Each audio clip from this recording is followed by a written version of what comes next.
So 2 weeks ago, I put up a video that showed the story of how I got this.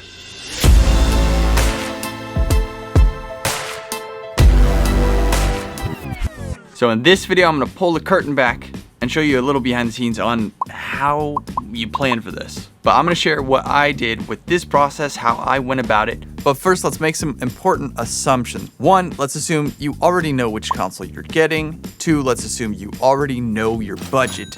Very important. That way we can move forward into the planning process. Now, if you're curious, this is the console that I got. This is a brand new Trident 68 console. It has 24 channels, and then there are 8 channels of either monitor returns or groups. Our meter bridge here has 24 LED meters and 2 VU meters for the master mix output. So this is the console that I got, but back before I had it here, all I had to go off of was the console's product manual. A very important detail that's in that manual was the dimensions of it. I needed to know, one, is this thing gonna fit? Obviously it's gonna fit, it's 24 channels, but two, I didn't have the right desk for this thing, so I needed to figure out, what do I do about that? How do I solve that? So what I wound up doing was working with Danger Fox, who makes really high quality studio desks. And what they came up with was this really amazing split base studio desk with a custom center section built just for the console. And I basically handed off the dimensions of the console to them. They designed the whole thing and then made it to spec for this. I drove down there, picked it up, brought it back. It's amazing. Okay, so once I knew that the desk was handled, the next step was to actually plan out, how am I going to connect this? What is gonna change about how my studio and everything in it is routed? I need to figure that out. So I went through that manual literally in one night and I found every single connection. Once I knew all the connections, I used this software called PatchCAD to make a virtual setup of what the patch bay would need to be in order to connect this console into my studio with everything that I already have. And by planning out the whole patch bay within PatchCAD and having it printed off, I knew exactly how many snakes, cables, patch bays, everything that I was gonna need, and then the length of them, because I knew I was gonna have to put the patch bays over in my racks on the other side. And not only did I need them to go from the desk to the racks, but I wanted them to go all the way around the outside of the wall so you don't see them in the room. I need the floor to look good. I want everything to be out of the way. So basically what I did is I went to Sweetwater.com and made a wish list. I went through and I found all the snakes that I was gonna need. I already have DB25 patch bays, but because there are so many connections to the back of this console, I knew I was gonna need a couple more patch bays. The patch bays I wound up going with are the Switchcraft 9625, meaning there's 96 IO, and they're all DB25 connections on the back. These were really cool because on the front of the patch bay, you can actually change how the patch bay is normaled. So that was a really cool feature. I don't love that they're blue, but they're really great patch bays and they're all TT, so I could fit a lot of connections in as few rack spaces as possible. Now the next thing that needed to be solved was inputs and outputs. Basically, to be able to use the studio how I was using it and how I would use it with the console, I was gonna need another interface. So we added an X16, 3 patch bays, and 27 DB25s. Now, of course, depending on your budget and how you're going about things, you can obviously get things new or you can go used. I don't think it really matters. You can go either way and get what you need to get. So here's what's gonna happen. The console is gonna be the last piece that gets here.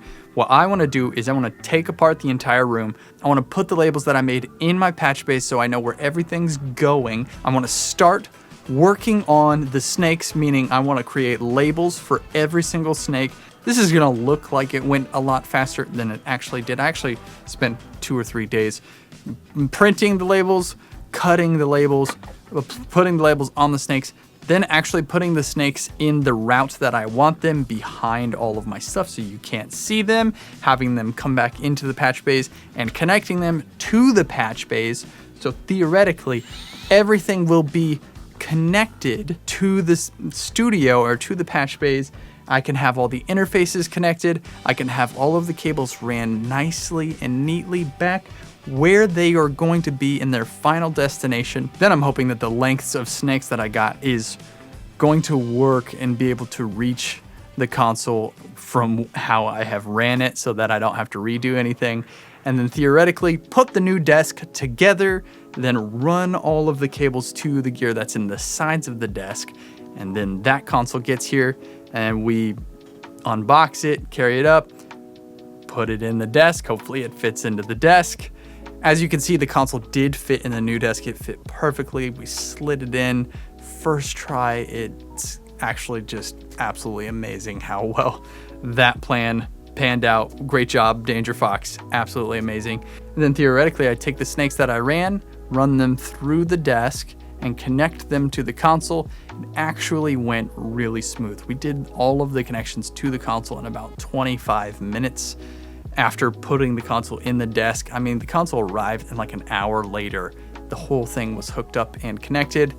We powered it on. And then the final part of this process was to test all of the connections. Now, the way that I actually set it up with the patch bay is everything is fully normal. So I can run line signal straight into the line inputs of the desk for mixing to test, and then test all the auxes, test all the busing. Everything worked. It was incredible. This was I don't know if miracle is an appropriate word to use here, but it was amazing that any of this worked. Came up with the plan. Really, everything that mattered was the initial plan of creating that patch bay layout of where everything was going to be routed, that the routing made sense between the patch bays and all of that. Thankfully it did. I've worked on consoles for over a decade, so kind of knew what I was getting into, but it's still a little bit intimidating coming up with the plan in the beginning. So I'm very proud of how it turned out. If you have any more detailed questions on any specifics of this plan or process, let me know down in the comments. Shout out to Sweetwater for sponsoring this. They have been a massive partner in this entire venture. Couldn't do any of this without them. Couldn't make these videos without them. If you want to check out any of the gear from this entire process, this setup, any of this stuff, it all came from Sweetwater. I have links to it down in the description. Check that out if you're curious. Also, shout out to Danger Fox for building this incredible desk for me. They did such a fantastic job. I have a code down in the description if you are looking at getting a new Danger Fox desk for $100 off at checkout. If you want to know more about this Trident console, make sure you're subscribed to the channel and we'll actually get to hear this console in future videos for mixing, tracking, all busing, all of the different features that you can do with it. I'm really looking forward to it. Thank you guys so much for watching. I'll see you in the next one.